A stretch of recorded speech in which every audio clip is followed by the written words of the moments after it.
Donc, notre objectif, ce n'est pas de prier Dieu. Ce n'est pas d'être en connexion avec Dieu directement, non.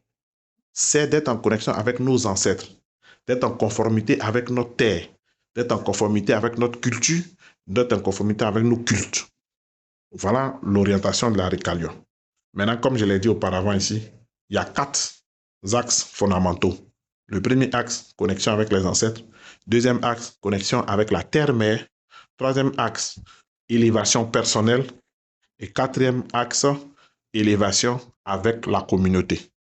Donc, quand nous faisons nos libations, parce que la pratique tourne autour de la libation, quand nous faisons nos libations, c'est ces 4 axes-là nous sommes. Mais nous croyons à l'existence d'un être suprême. Mais nous ne cherchons pas à l'humaniser. Nous savons très bien que l'être suprême, il est énergie.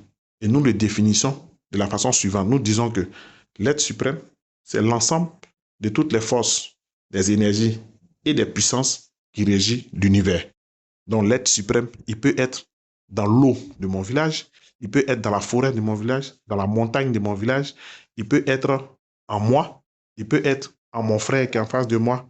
Donc l'être suprême, il est tout à la fois. Il est partout à la fois. Tu vois? Donc, nous n'avons pas à aller faire des prières pour susciter ou solliciter l'être suprême. Non, il est en nous, il est partout et il agit dans sa loi et dans ses forces et dans ses puissances. Donc, il est perpétuellement en activité en nous et dans notre vie. Donc, ça sert à quoi de lui dire qu'il faut faire spécialement quelque chose pour moi parce que l'être suprême n'a pas pour vocation de faire quelque chose spécialement pour quelqu'un. C'est la loi. La loi s'applique à tout le monde de façon impersonnelle.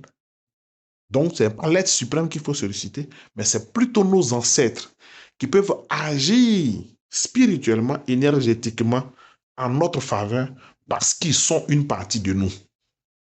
Voici un peu le socle de notre pensée théologique. Et c'est à partir de ça que nous faisons nos prières, c'est à partir de ça que nous faisons nos invocations, pardon. C'est à partir de ça que nous faisons nos cérémonies et c'est à partir de ça que nous faisons nos activités. Bon, voilà un peu. Mais il y a plusieurs choses à expliquer encore en profondeur, mais le B à le basique, c'est ça. Ok, j'ai bien compris.